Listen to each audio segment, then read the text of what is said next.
Bonjour à toutes et à tous, Georges Tussin au micro de Radio Axe Sud 105.1. Je vous remercie d'être fidèle à cette émission des Vendredis de l'étrange que j'ai toujours plaisir de présenter en collaboration avec le professeur Yves Lignon. Yves Lignon, bonjour. Bonjour Georges. Alors, dites-moi, mon cher professeur, comment va-t-il suite à notre dernière émission sur la médiumnité? On va dire une émission qui était un petit peu houleuse, si on peut dire, mais très intéressante. Houleuse, n'exagérons pas. Mouvementée, disons qu'on a un peu campé sur nos positions. On a mis en évidence certaines faiblesses dans certains discours, pas plus. Absolument. Donc, je pressens que vous êtes un peu moins hostile à l'astrologie. Mais je ne suis pas hostile à l'astrologie, je ne suis hostile à personne. Oui. Bon. Mais on a compris quand même au niveau de la voyance, médiumnité, c'était un peu limite. La voyance, c'est comme la psychanalyse. Il y a d'un côté la théorie, qui est une chose, à mon avis, fort intéressante, bien que non scientifique, et il y a d'un autre côté la pratique, que je tiens pour une imposture, la cure psychanalytique. La voyance, c'est pareil. Il y a la réalité scientifique de cette capacité humaine, et il y a la pratique qu'en font certaines personnes. Eh bien, écoutez, vous l'aurez pensé, nous allons parler astrologie, bien sûr, dans cette émission. Et pour en débattre, j'ai le grand plaisir de recevoir deux invités, parmi lesquels un astrologue de renom, conférencier, formateur depuis plus de 20 ans. Il s'emploie à promouvoir une astrologie de haute qualité. Je suis très heureux d'accueillir Monsieur Sylvain Pêche. Sylvain Pêche, bonjour. Bonjour. Vous avez le micro, hein? Voilà, donc, eh bien, écoutez, je vous remercie d'avoir accepté notre invitation sur les ondes de Radio Axe Sud. À vos côtés, une personne que vous connaissez bien, il est venu vous voir quelques fois pour faire son thème astral, et il y tient chaque année, hein. Le thème astral est important pour lui, c'est Laurent Espinosa. Laurent, bonjour. Georges, bonjour à toute la radio et bonjour aux deux invités aussi. Alors, je rappelle, Laurent, que vous êtes d'abord un homme de radio aussi, et vous êtes un coach intuitif, formateur, conférencier, organisateur de séminaires. Vous avez écrit de nombreux ouvrages sur le développement personnel, dont le 3e tome, d'ailleurs, je le montre, qui est ici, qui est relié L'âme à la matière, il vient de sortir, nous allons en parler dans quelques instants, mais avant, pour une grande partie de l'astrologie, on va dire, pour la population, hein, se résume aux horoscopes des magazines People, des autres médias qui foisonnent actuellement, hein, au seuil de cette nouvelle année, mais pour d'autres, hein, je tiens à le préciser, l'astrologie est quelque chose de très sérieux, et je pense aux travaux scientifiques de Michel Gauquelin, hein, pour ne citer que lui. Vous allez nous en parler après plus longuement. Mais première question qui s'adresse un petit peu à vous, peut-être en priorité, également à M. Lignon et à Laurent. Est-ce qu'on peut parler de science concernant l'astrologie ou les astrologies, puisque nous en discuterons? Je crois qu'il y a d'autres sortes d'astrologie. Bon, moi je parlerai de l'astrologie d'aujourd'hui, hein, c'est-à-dire une astrologie qui bénéficie quand même de tout l'apport de la psychologie des profondeurs du XXe siècle, puisque l'astrologie est une approche qui est complètement intégrative de beaucoup d'approches. Autrefois, on considérait que c'était les dieux qui parlaient à travers les planètes. C'est pour ça qu'on a donné d'ailleurs des noms de dieux aux planètes. Vous voyez, et puis, bon, comme chaque époque, chaque socioculture a ses propres qualités, aujourd'hui, au XXIe siècle, en Occident, on ne pratique pas l'astrologie qu'on pratiquait du temps de Ptolémée ou des Babyloniens. Vous voyez, bon, c'est évident. Alors, à la question, est-ce que l'astrologie est une science? Non, elle n'est pas une science. Elle n'est pas une science au sens canonique de la science, puisque la science s'occupe d'objets, elle est objective, alors que l'astrologie est une lecture de la vision subjective que chaque être a de la vie, de sa vie et du monde en général. Donc c'est une science subjective, si je peux risquer cet oxymore, si vous voulez. Voilà. Je ne sais pas si le professeur Lignon sera d'accord. Moi, science ou pas science, c'est une question que je dirais presque qui m'indiffère. La question, par contre, qui m'intéresse, c'est est-ce que ça marche, l'astrologie? Ah oui, oui. Mais moi, chacun ouvre le journal le matin. Je crois que ça, et va consulter son signe. Quand je suis venu de Toulouse tout à l'heure, le train était archi plein. Je suis persuadé que si on avait demandé aux gens quel est votre signe, tout le monde aurait répondu. Donc, cette astrologie-là, est-ce que c'est l'astrologie? D'abord, ce n'est pas de l'astrologie. Ah, voilà. C'est un simulacre d'astrologie absolument ridicule, puisqu'on prend le soleil, un signe. Si vous êtes né, par exemple, au printemps, au début du printemps, vous êtes du signe du bélier, vous avez le soleil en bélier. Combien de personnes, statistiquement, le 12e de l'humanité? Oui. Donc, évidemment, on travaille en gros et on dit de grosses bêtises généralisantes, vous voyez?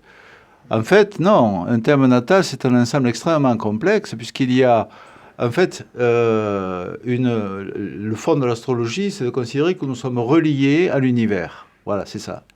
Et donc, notre naissance, évidemment que ça marche. Sinon, depuis les millénaires que ça existe, on l'aurait éradiqué. Ou alors, à supposer que tous les anciens étaient débiles. Bon. Mais enfin, comment ça, on pourrait en débattre aussi. Non, mais est-ce que ça marche? Écoutez, ce n'est pas une question agressive, c'est au contraire, c'est une question de naïf.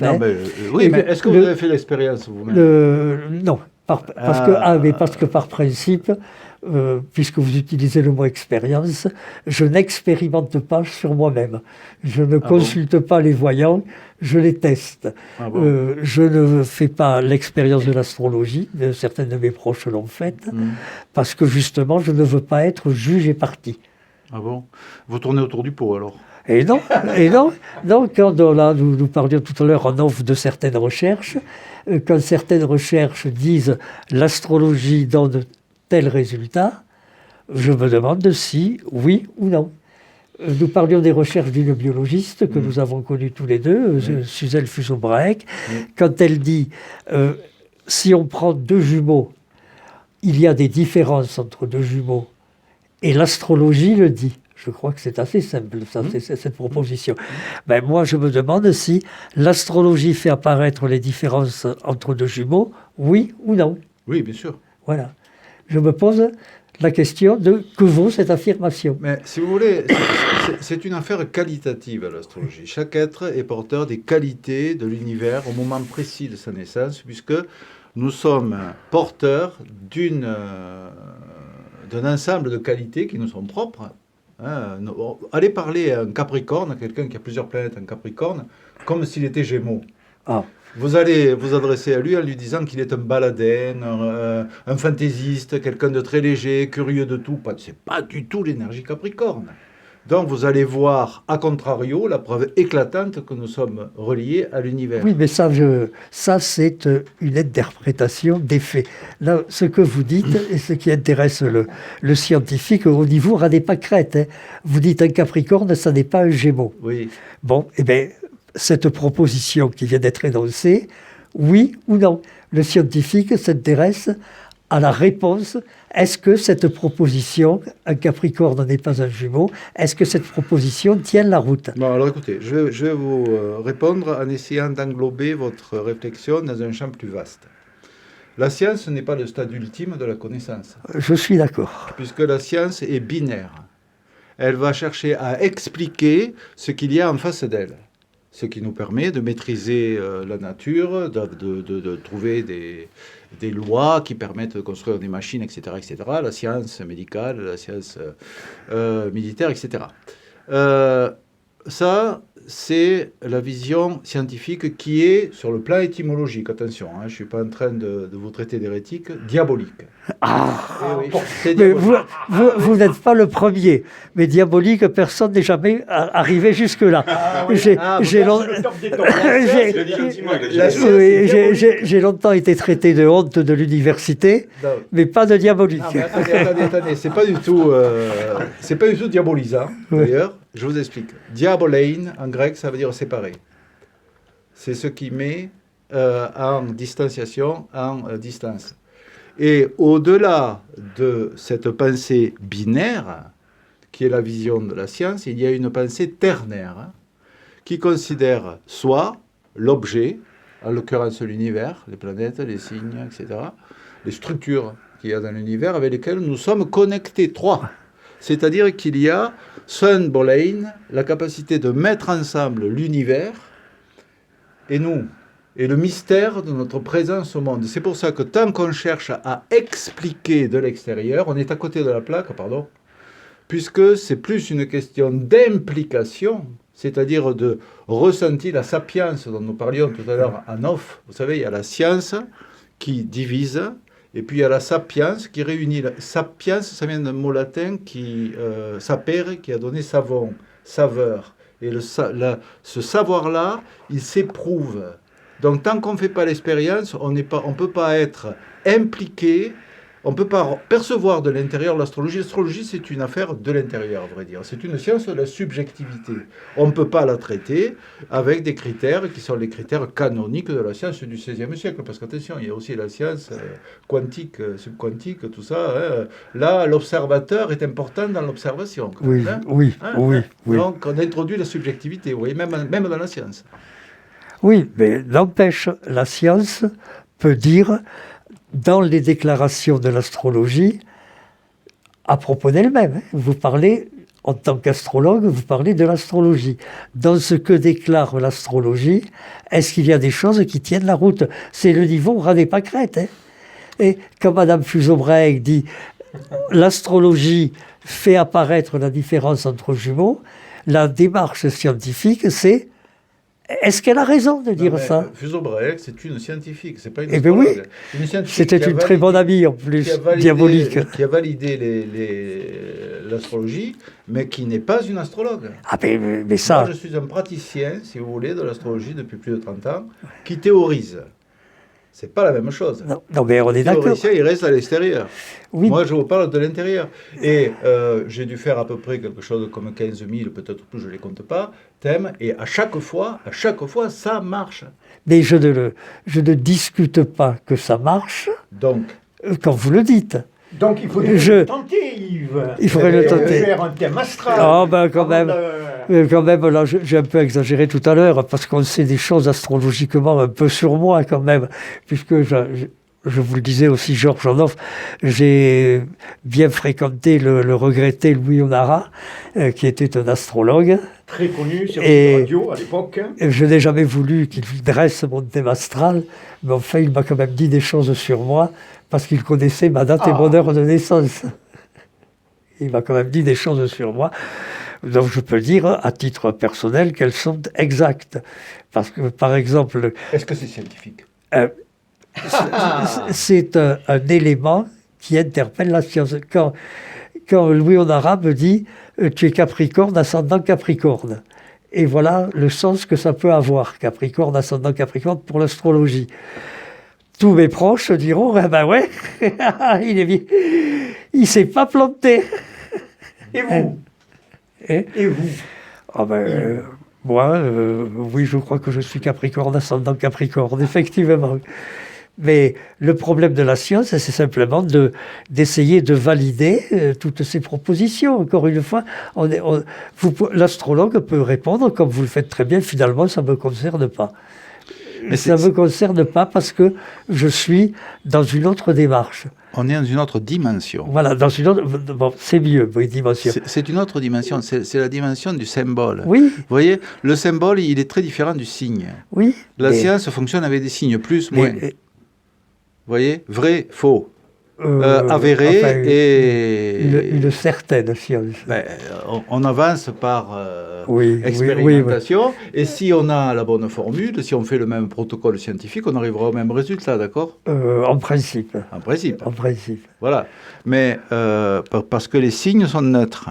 Alors que les symboles, vous voyez par exemple, un panneau de sens interdit, c'est un signe. Oui. Ça veut dire ne pas passer, c'est tout. Oui. Alors que le symbole, il est polyvalent. Vous voyez? Mais je suis tout à fait d'accord avec vous. C'est tout à fait différent. Comme vous le dites, je parle de signes et vous parlez de symboles. Oui. Ça n'empêche pas que moi qui parle de signes, avec mes petites compétences, mes outils, je peux chercher à savoir quelle est la valeur rationnelle de votre discours à vous qui parlez de symboles. C'est tout. Vous allez chercher à comprendre un chinois en parlant anglais. Mais écoutez, les Chinois parlent anglais, parce que j'ai eu l'occasion un jour de collaborer avec un mathématicien chinois. On a fait ça par correspondance, évidemment, pour un article dans une revue scientifique. Mais si je lui avais écrit en français, je suis sûr qu'il m'aurait répondu en chinois. Et là, on n'aurait jamais fait paraître l'article. Et nous avons échangé en anglais. Donc là, bon...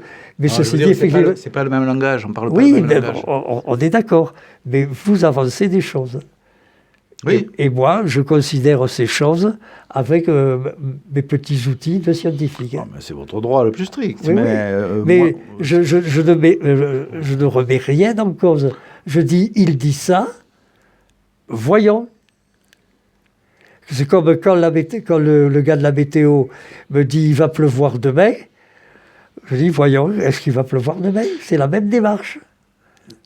La vision de la science est quantitative, la vision de l'astrologie est qualitative. Mais on est d'accord. Et oui, mais ça fait toute la différence. Mais la vision de l'astrologie étant qualitative est quand même productive. L'astrologie produit des informations sur les êtres humains. Puisque moi, quand on me dit tu es Capricorne, Louis Honara t'a dit que tu étais Capricorne, ascendant Capricorne, il ne s'est pas planté. Oui, donc c'est une information sur ma personne. Oui, d'accord, mais là, et scientifiquement, je peux chercher à savoir ce que vaut cette information, comment elle a été obtenue, etc. Ben, je pourrais peut-être, on pourrait avancer en posant les postulats de base de l'astrologie. Oui. Puisque la science aussi a des postulats qui, oui, par définition, ou des axiomes. Ou des axiomes. C'est pas tout à fait pareil. D'accord. Allons-y pour axiome ou postulat. Non, axiome, c'est plus pratique. Si vous voulez, le postulat de base de l'astrologie, c'est que quand on arrive au monde, puisque c'est ça, la base de l'astrologie, c'est le moment précis où on vient au monde, le lieu, l'heure. On vient sur Terre à point nommé et à heure dite. C'est ce que nous dit l'astrologie depuis des millénaires. Et du coup, le monde nous fait naître. On vient au monde, comme le dit le langage ordinaire. Hein, on vient au monde. Mais ce qu'on oublie de dire, et c'est là que le symbole prend tout son sens, le symbolisme de l'astrologie prend tout son sens, c'est que le monde vient en nous aussi. Pourquoi ? Parce que nous le percevons avec nos sens. Avant, il n'existait pas pour nous. Nous étions dans l'intra-utérin. Nous faisons apparaître le monde par notre présence sensorielle, par notre présence physique, par notre incarnation. L'incarnation de notre âme fait apparaître le monde. Donc, c'est notre regard qui crée le monde, autant que le monde nous crée. Ça s'appelle la connaissance. Vous voyez ? Et c'est ça qui crée le lien, qui fait qu'en fait, le monde, c'est jamais comment ce n'est que comment nous le voyons. Donc c'est notre vision du monde qui va créer notre réalité. Et à partir du moment où nous le percevons, vous savez, l'enfant, l'enfant avant qu'il soit enfant, quand il est fœtus, à l'intérieur de l'espace utérin, de cette caverne préhistorique de l'utérus maternel, eh bien, il y a tout un tas d'interactions entre les organes que les Chinois étudient d'ailleurs. Hein. C'est le psychisme des organes, le foie qui correspond avec le cœur, avec les reins, etc. Tout ça, les scientifiques d'ailleurs parlent de cerveau réticulé. Oui, mais je le sais, tout ça. Voilà. Enfin, je le sais. Et oui, mais c'est important parce que du coup, il y a une connexion entre toutes choses. On fonctionne par réseau. Et donc, quand l'enfant apparaît, il perçoit tout de son environnement. D'abord, il arrive avec des qualités du ciel, Capricorne ou Gémeaux, etc. Et puis, il perçoit aussi tout ce qu'il y a dans l'inconscient familial autour de lui. Et ça va être imprimé dans son psychisme, et ça va être le point de départ de sa réalité subjective que l'astrologie va décrire et suivre tout au long de la vie. Pourquoi ? Parce qu'on est toujours connecté à l'univers, toujours. Voilà. Très bien, bon, mais ça, c'est ce que vous dites de l'astrologie. Oui. Et qu'y a-t-il de gênant à ce qu'un scientifique se demande quelle est la réalité de ce discours ? Se demander quelle est la réalité de ce discours, ce n'est pas le remettre en cause, c'est au contraire essayer de comprendre, essayer d'en savoir davantage. Oui, Mais je sais pas ce que je peux vous dire, puisque nous ne sommes pas sur des champs... Non, Pas sur la même non, on n'est pas sur nous des champs parlons de différents. deux mondes différents. Vous parlez en astrologue, je parle en mathématicien. Mais vous m'interrogez pour que je parle d'astrologie. Oui, Je suis bien d'accord, obligé de d'accord. parler en tant Mais qu'astrologue. il n'y a rien de gênant à ce qu'un mathématicien, avec ses outils, s'intéresse à ce que dit l'astrologue. C'est Oui, tout. d'accord, mais et où ça vous mène, cet intérêt? Eh bien, si je dis que l'astrologie, ça marche, c'est quand même assez révolutionnaire, puisque vous citiez tout à l'heure un célèbre astronome, Paul Couder, qui lui disait « l'astronomie, ça ne peut pas marcher ». Logie, oui. Hein, vous voyez. Donc, si je vous dis l'astrologie, ça marche, ça contredit toutes les idées reçues à propos de l'astrologie. De la part d'un scientifique. Vous avez entendu tous ces arguments qui sont... Mais oui, mais j'ai qui connu ça, je suis passé tous à les travers arguments ça. scientistes, le ciel des astrologues n'est pas celui des astronomes, etc. Mais moi, je n'en ai rien à foutre. Oui, moi non plus. Ouais, je n'ai rien à foutre. Je me demande simplement si, avec leur ciel à eux, les astrologues sont productifs. Et productifs d'informations. Faites l'expérience et vous le saurez. Mais sans faire l'expérience, je peux... Allez-y. Sans faire l'expérience, je peux par exemple, quand Madame Fuseau-Braec ou Monsieur Gauquelin, puisque c'est là que ma spécialité intervient, disent « nous avons obtenu des résultats qui vont dans le sens de l'astrologie », parce que la chère Suzel n'était pas astrologue, mais elle a obtenu des résultats, elle l'a dit, ça lui a valu des ennuis, à elle comme d'habitude, qui disait « je vais dans le sens de l'astrologie ». Gauquelin aussi. Mais là, je peux m'intéresser aux déclarations de Gauquelin et de Madame Fuseau-Braec. Madame Fuseau-Braec, elle dit « j'ai fait des calculs statistiques qui montrent, je suis grossier, que l'astrologie, ça marche ». Ah ben, elle dit « tiens, jetons un coup d'œil sur vos calculs statistiques ». Et moi, je jette un coup d'œil, et même un coup d'œil assez prolongé, et j'en arrive à dire, effectivement, les calculs statistiques ne sont pas contestables. Donc, quand elle dit qu'elle a obtenu des résultats positifs, favorables à l'astrologie, je suis d'accord avec elle. Tout le monde est d'accord. Mais vous rejoignez quand même. Oui, Vous rejoignez là, automatiquement. Mais que dit l'astrologie de spécifique sur l'être humain, son micro? Que dit l'astrologie? C'est ça qui est intéressant. L'astrologie dit que notre présence sur Terre n'est pas absurde. Et donc que notre vie a un sens. Et elle cherche à explorer ce sens, qui est sur mesure, spécifique, particulier. Qui le dit, ça? Ben, l'astrologie, à partir du moment Parce où que elle vous est... êtes dans le symbolisme. Ben, Vous évidemment. êtes dans l'interprétation symbolique. Quel rapport, pardon, le micro. le micro, voilà. Je voudrais savoir quel rapport avec les planètes, comme Saturne qui est une planète gazeuse, quel rapport avec l'influence sur nos... Alors d'abord, il n'y a notre aucune être. influence des astres. Je vous enlève cette illusion, il n'y a pas d'influence des astres. Parce que là, on serait dans la causalité de type scientifique. Oui. C'est-à-dire que Saturne nous enverrait un influx ou une vibration, enfin quelque chose. Hein. La Lune, le Soleil, etc. Non, c'est pas ça le sujet de l'astrologie. Il y a une correspondance entre la structure psychique de l'être humain et la structure du système solaire. Voilà. Et cette correspondance, elle obéit à des structures, c'est-à-dire des choses qui ne se voient pas. Comme la structure du corps humain, c'est le squelette et on ne le voit pas, heureusement d'ailleurs. Voilà. Donc, la première des fonctions qu'on met en place en venant sur Terre, ça correspond à la première des planètes qui est en place, qui est près de nous, c'est-à-dire la Lune.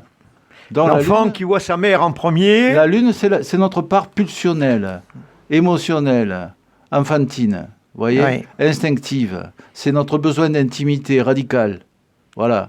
Ensuite, il y a Mercure. Et puis Mercure, c'est quand on commence à s'animer, quand on commence à poser des questions, quand on commence à bouger. Vous voyez, le mouvement, la parole. Ensuite, Vénus, le stade du miroir, quand l'enfant commence à se regarder dans la glace. Les anciens ont repéré ça, vous savez. À partir de 3 mois, l'enfant, il s'anime. Il a les yeux qui changent. Et vous lui présentez un hocher, il s'en empare. Et qu'est-ce qu'ils ont remarqué? C'est qu'à ce moment-là, Mercure revenait à la même place par rapport au Soleil. Il fait une révolution en 88 jours, 3 mois.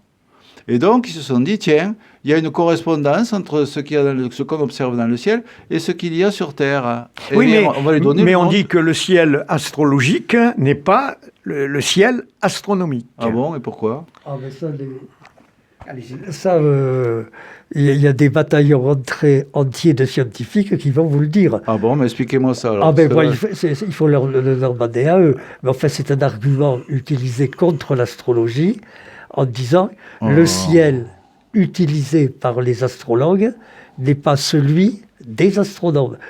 Je constate, ça fait partie des pièces du débat. Non, mais je vais vous expliquer la différence, elle est très simple. Pendant toute l'Antiquité, on a placé la Terre au centre du système, parce que nous vivons sur Terre. On pensait que, voilà, on voit le Soleil qui tourne, notre expérience subjective autour de la Terre. Bon. Bien que Aristarque de Samos, au IIIe siècle avant Jésus-Christ, avait déjà repéré le système solaire que Copernic a vraiment redémontré 19 siècles plus tard. Donc, nous avons une vision géocentrique, tournée à partir de la Terre. On regarde l'univers. Évidemment, la vision scientifique regarde l'objectivité, c'est que c'est le Soleil qui est au centre du système qui porte son nom et les planètes qui tournent autour. Mais nous ne vivons pas sur le Soleil. Nous vivons sur Terre, vision subjective de l'être humain. C'est pour ça qu'on garde la vision ptolémaïque, géocentrique. Vous voyez, c'est parce que nous avons une vision subjective. L'astrologie est une science de la subjectivité, si vous voulez, si je peux risquer cet oxymore. Mais écoutez, on pourrait vous dire, enfin, moi en tout cas, c'est vraiment mon opinion personnelle, c'est même mon engagement en tant que scientifique, que le ciel des astrologues soit celui de la communauté scientiste, je dis scientiste pour ne pas dire scientifique, finalement, je m'en fous. Ça n'a aucune importance. Mon problème, c'est toujours de savoir est-ce que l'astrologie, ça marche. Faites l'expérience et vous le saurez. Eh bien oui, mais faire l'expérience, scientifiquement, ça n'a pas valeur de preuve. Faites l'expérience individuelle. Par contre, quand Madame Fuso-Braek fait une enquête sur un grand nombre de couples de jumeaux, ça, scientifiquement, ça a valeur de preuve. C'est pareil, je me disais, en tant que statisticien, si Sylvain disait qu'il avait fait plus de 15 000, en fait, il aurait fallu presque identifier ces 15 000 astres, thèmes que tu as fait, et voir en fait tous les résultats. Et là, on aurait pu faire. Est-ce que là, ça aurait pu être la place du scientifique qui a dit, on a fait sur 15 000, il y a 14 500 personnes qui étaient d'accord. Totalement. Mais la place du scientifique, elle est là. Et, voilà. Et elle est là, c'est le rôle du scientifique que de faire ce genre de travail. Sauf que, et c'est par idéologie, que la majorité des scientifiques à l'heure actuelle disent non, c'est un travail inutile, on ne va pas le commencer, on ne va pas même penser qu'on pourrait le faire, puisque ce serait stupide, le ciel des astrologues n'est pas celui des astronomes. Donc étudier des milliers de travaux astrologiques, ça n'a aucun intérêt, nous ne voulons pas les étudier. Oui, mais ça, mais c'est dommage, ça, au niveau statistique. Moi, je fais partie de ceux qui pensent que c'est dommage. Eh bien, faites-le. Mais je ne prétends pas défendre... Ça ne vous intéresserait pas de le faire, ça, justement? C'est votre spécialité. Il y a tant de choses qui m'intéressent. Oui. Mais ça, c'est je revendique depuis toujours que la durée des journées dépasse 24 heures, mais personne ne m'écoute. Bon, mais bien sûr que c'est un travail qu'il faudrait faire, étant donné ne serait-ce que la place de l'astrologie dans notre société, l'horoscope dans les journaux chaque matin, rien qu'à cause de ça, bien sûr que c'est un travail qu'il faudrait faire. Et en plus, financièrement, ça ne coûterait pas les yeux de la tête. Mais à ce moment-là, en fait, si on faisait, je pense que s'il y avait vraiment un côté scientifique pour utiliser l'astrologie, on enlèverait tous ces horoscopes dans les magazines qui ne servent à rien. En fait, on les enlèverait. Parce que pour moi, comme a dit Sylvain, pour moi, c'est pas l'astrologie. Ça, c'est du perlimpinpin, en fait. Mais c'est vrai que Sylvain, pour vous, vous considérez l'astrologie comme une approche analytique. Absolument. Oui, c'est en relation avec ce qui se passe dans l'être humain. Vous savez, dans l'astrologie, il y a logique. Oui. On pourrait appeler l'astrologie la logique astrale, si vous voulez. Il y a une véritable grammaire astrale, et c'est d'une pertinence sans égale. Quelqu'un qui a une bonne connaissance du corpus astrologique est capable de rentrer dans votre intimité et de vous de réveiller et de vous permettre de nommer des forces qui sont en vous et qui sont peut-être latentes. Donc c'est la connaissance de soi. Ben, bien entendu, c'est ça. Alors, quelle différence entre un psychanalyste et vous, astrologue? Excellente question. C'est le même sujet, c'est l'être humain. Le psychanalyste va utiliser des référents internes, des actes manqués, des lapsus, des rêves, vous voyez, des choses qui sortent de soi. L'astrologue va regarder des référents externes, c'est-à-dire Saturne, Jupiter, l'angularité entre deux planètes, les signes du zodiaque, l'ascendant, le milieu du ciel, tout ça. Vous voyez ? Mais le sujet est le même. Le problème, c'est que ça demande deux démarches différentes. Une démarche analytique demande une volonté de prendre ses problèmes à bras-le-corps, et ça, c'est au compte-gouttes, c'est petit à petit. L'astrologie, c'est plutôt une fonction panneau-indicateur. Absolument. Votre vie, elle est par là, vous y allez si vous voulez, vous n'y allez pas si vous ne voulez pas. Voilà. Mais les deux sont complémentaires. Il m'arrive d'ailleurs souvent de conseiller un travail thérapeutique à des personnes qui viennent me consulter. Mais je l'entends, absolument. Voilà. Alors, justement, notre ami Laurent Espinosa, dans son dernier ouvrage, nous parle de relier l'âme à la matière, et en ce qui vous concerne, vous, c'est de relier l'âme à l'univers. Alors, Laurent, je vous laisse expliquer un petit peu votre livre. Oui, le but, c'était... de beaucoup plus grand. Voilà, d'ailleurs, on en avait parlé déjà avec Yves Lignon, je l'avais contacté quand j'avais 22-23 ans, puisque j'ai tiré les cartes, j'ai toujours eu on va dire, des phénomènes ésotériques qui sont apparus dans ma vie, et en même temps, j'ai l'impression que je suis comme un scientifique, je sais pas si on peut dire ça, mais j'aime bien analyser. Je dis pas que tout ce que je vois est vrai, mais je me dis quand même, il y a eu des circonstances dans ma vie qui me font croire qu'il y a autre chose dans l'invisible. Donc, toute ma vie a été, on va dire, liée à des apparitions, à des phénomènes. À des synchronicités. À des synchronicités. Alors, voilà, je reste observateur de ma vie et aussi de témoin qui est avec moi, qui a quelque chose dans l'invisible. Donc, moi, j'aime bien dire que j'ai pas de vérité, mais voilà, je viens témoigner de quelque chose, de mon positionnement, en fait, peut-être astrologique, justement, de ma vision. Donc, connecter l'âme à la matière, c'est pour moi, aujourd'hui, j'ai l'impression que ce monde, en fait, pour moi, il tourne pas rond. En fait, il tourne pas rond. Pourquoi ? Parce que la plupart des personnes sont déconnectées des émotions, de leur âme, de croyances, et que peut-être que ça pourrait être bien de retrouver quelque chose de spirituel pour avoir l'humilité de penser qu'il y a quelque chose de plus grand qui nous gouverne. Ça, c'est pour moi, c'est ce que je crois, en fait. Je crois qu'il y a quelque chose qui est au-dessus de nous, une intelligence... Voilà, Dieu, je sais pas quoi. Si vous voulez, bien sûr, vous interroger, je vous conseille, comme la lecture de ce livre, connecter l'âme à la matière. Voilà, donc j'explique ça, et après, donc une fois qu'on se connecte à notre âme, à notre cœur, après il faut l'ancrer dans la matière. On est venu ici, comme dit l'astrologie, trouver du sens, quoi, voilà. Voilà, il y a un lien. Alors, puisque nous sommes dans les livres, je conseillerais très sincèrement la lecture de votre livre, Sylvain Pêche, Astrologie, mode d'emploi. Alors, je l'ai lu pour un néophyte que je suis avec beaucoup d'intérêt. D'ailleurs, je le conseille à beaucoup de personnes. Ce livre qu'il faut avoir, car c'est une idée globale de l'astrologie, 68 pages simplement, qui synthétise les grands aspects du pourquoi au comment, description des planètes et de leur influence, les signes zodiacaux, les maisons, une étude de thème astral, du dharma au karma, donc livre très très intéressant que je vous conseille également, mon cher professeur. Voilà. Et donc, mais après avoir lu cet ouvrage, on revient à dire que vous êtes uniquement dans l'interprétation symbolique. Absolument. Voilà. Bien sûr. Il y a une connexion, comme disait Laurent à l'instant, là. Il y a une relation entre notre façon de penser et ce qui se passe dans le monde. Si le monde va mal, et je pense que là-dessus on est certainement tous d'accord, c'est parce que nous pensons mal.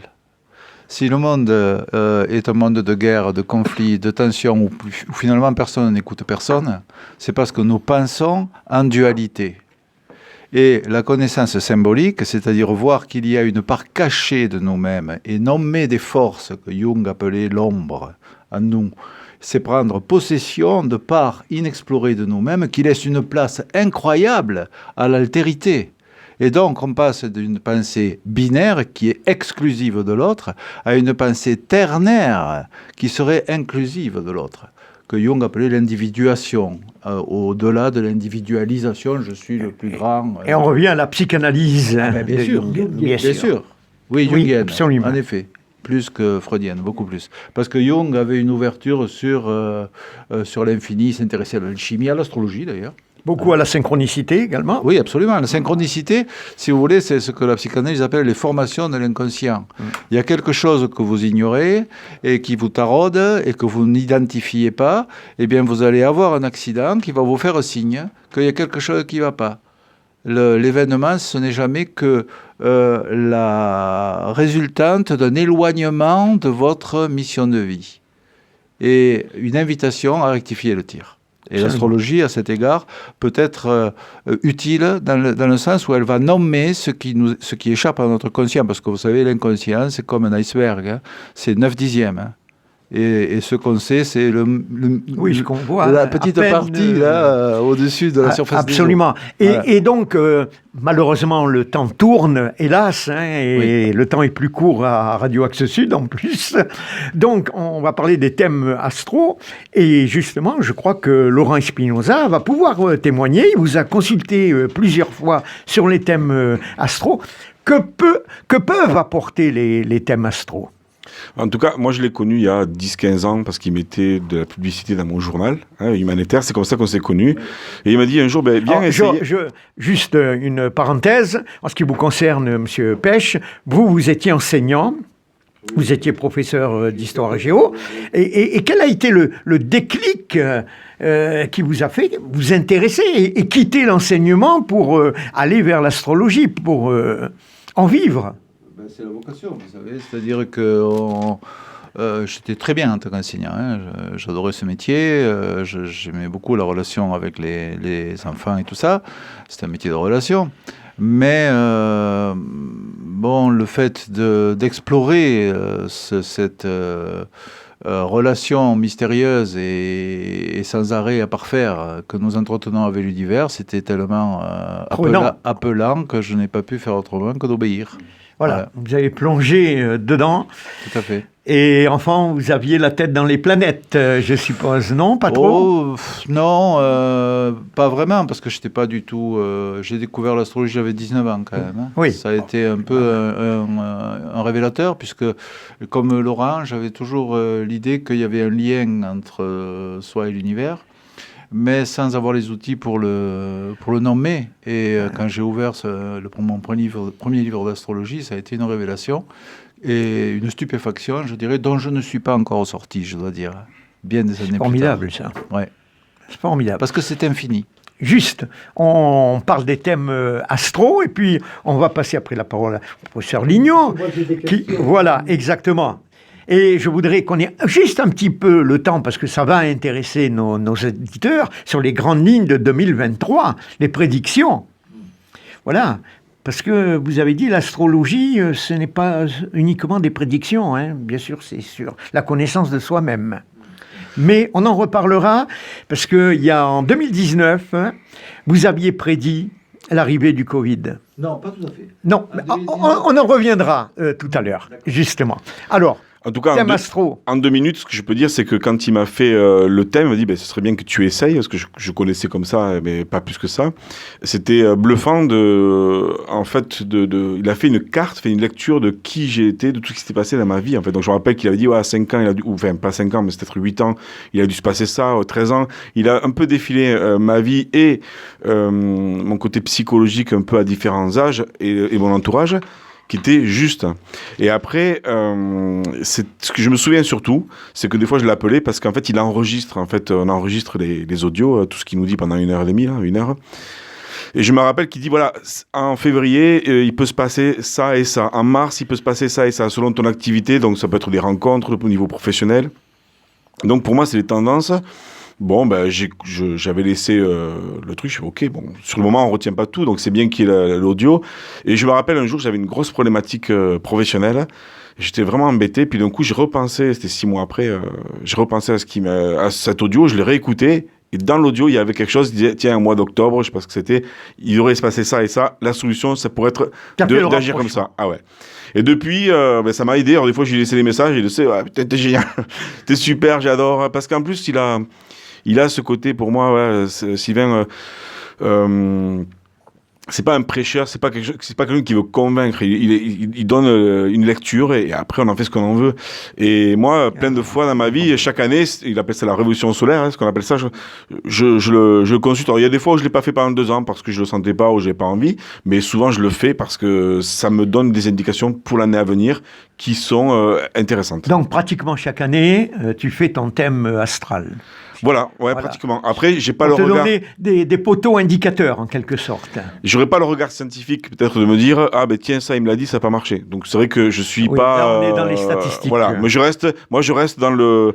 Je prends, je ressens, je prends ce qui m'intéresse. Prendre si ça a des prédictions qui passent pas, peut-être que je m'en préoccupe pas, en fait, voilà. Bon, je vais laisser le micro maintenant au professeur Lignon, qui a beaucoup de questions. D'ailleurs, la science, le principe, c'est, avant de croire, c'est de douter. Oui, absolument. Mais douter, ça n'est pas rejeter. Oui, douter, ça n'est pas rejeter. On entend bien. Moi, je voulais vous poser des questions. J'avais prévu, je ne vais pas toutes les lister, des questions bêtes. Pourquoi les Chinois ne parlent pas de planètes, mais parlent d'animaux en astrologie? C'est un autre symbole. C'est un système totalement différent parce que c'est pas du tout la même psychoculture, hein, c'est très différent. Il y a une attention à l'énergétique chez les Chinois et chez les Occidentaux, il y a plutôt une attention tournée vers le psychologique. Vous voyez, c'est très différent. C'est une question de culture. C'est une question de culture. Maintenant, c'est très pertinent dans leur système. De la même manière que l'astrologie indienne utilise les constellations, le zodiaque sidéral, et obtient des résultats, mais dans leur système, qui est mêlé d'ailleurs à leurs croyances, à la réincarnation, etc. Tout système est cohérent, mais dans un champ de pertinence. Et si on est nous, ici, en Occident, on est logique, on est des Grecs. Globalement. Ouais. On est issu du croisement de la Grèce et du christianisme, c'est-à-dire de l'émergence de l'individu dans le monde. Les Chinois n'ont pas ça. Il y a beaucoup de peuples qui n'ont pas ça. C'est spécifique de l'Europe. Et c'est pour ça qu'on a pu développer des systèmes, par la liberté de conscience, des systèmes assez élaborés, dont l'astrologie occidentale. Mais c'est 2 sociocultures différentes, si vous voulez. Voilà. Et je ne crois pas qu'on puisse faire un syncrétisme entre les deux, vous voyez ? Parce que c'est mélanger des bananes et des carottes, quoi. C'est indigeste. Ça ne se mélange pas. Bon, on a dit, on raconte souvent l'anecdote, l'astrologie chassée de l'Académie des sciences par Colbert.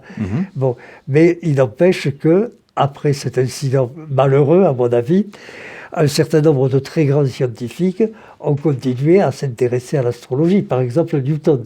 Rémi Chauvin me disait, les écrits de Newton concernant l'astrologie sont plus nombreux que ses écrits concernant l'astronomie. Oui, l'alchimie aussi. Oui. Et Kepler aussi d'ailleurs. Bon, alors, ceci, ça a un peu disparu.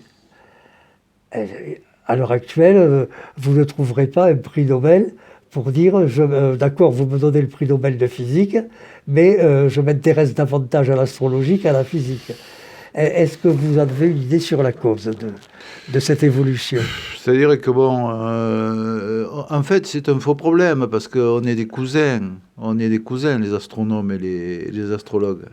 L'astrologie utilise les apports inestimables et obligatoires, d'ailleurs. On est obligé de se baser sur la réalité telle qu'elle est décrite par les astronomes.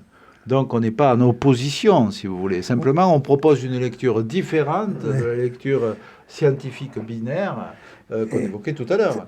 Ça, nous l'avons bien compris.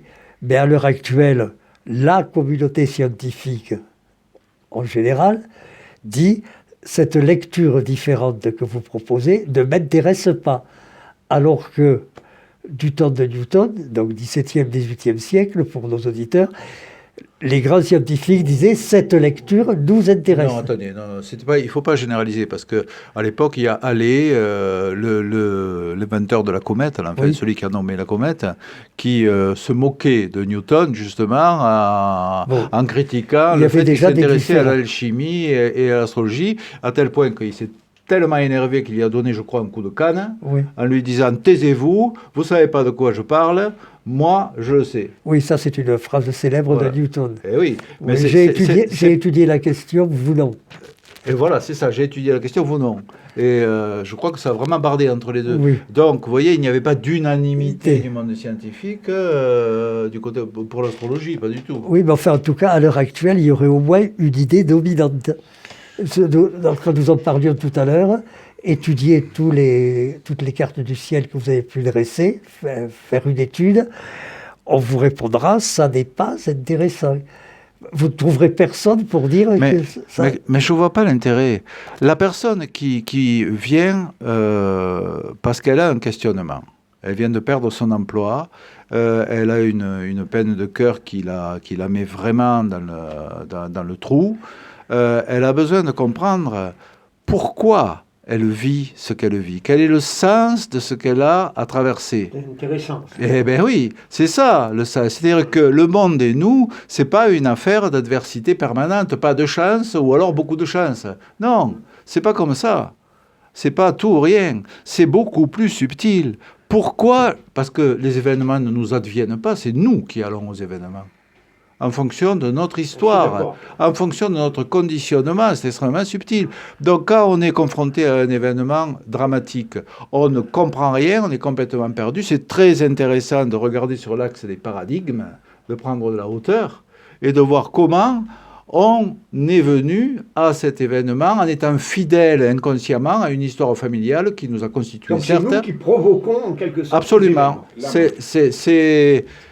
Disons, c'est l'âme. C'est le fait de ne pas écouter notre âme. Voilà, c'est plutôt ça. Parce que notre âme, c'est ce qui nous anime, comme le nom l'indique. Anima. Voilà, c'est le souffle de vie. On n'est pas venu sur Terre pour se suicider, pour se morfondre, pour être dans des difficultés. Et pourtant, la condition humaine nous a façonnés. Et comme le nom l'indique, elle nous a conditionnés. Donc on a à la fois... je ne sais pas si on peut aller jusque-là, mais en tout cas, il y a une... Et non, parce que c'est inconscient, je veux dire. Et en tant que parent, on transmet aussi des choses qu'on n'a pas spécialement le désir de transmettre, mais qu'on transmet à notre insu. C'est l'histoire de l'iceberg, vous savez. Mais si on augmente notre connaissance de la partie immergée, c'est-à-dire si on intègre des parts d'ombre, pour reprendre le langage de Jung, eh bien, à ce moment-là, on a un pouvoir d'intelligence de sa vie qui va générer des actions conscientes.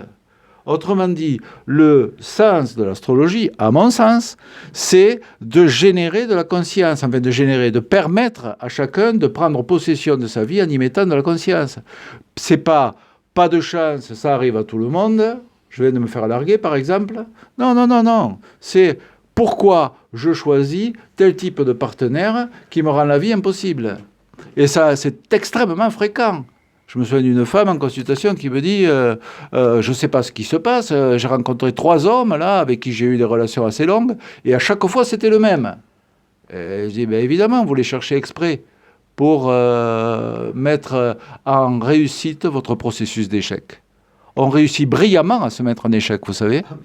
Mais ça, c'est une affaire d'inconscient. Et l'astrologie est une grille de pertinence extrêmement pertinente de lecture de l'inconscient. Intéressante, effectivement. Voilà. Une question, parce que du coup, en fait, c'est vrai que dans ce que tu dis, je ne percevais pas forcément que l'astrologie permet l'écoute de l'âme, au final. C'est un peu ça, en fait, la finalité. Non, mais c'est vrai du coup, c'est là où on est plus scientifique, on est plus concret, puisque sinon l'âme n'est pas scientifique. Enfin, n'est pas perçu par la science. Bon, je ne vais pas vous sortir Berthelot qui disait « J'ai jamais trouvé l'âme au bout du bistouri ». Parce que alors là, nous n'avons rien peur. Donc, l'âme, effectivement, son existence n'est pas prouvée.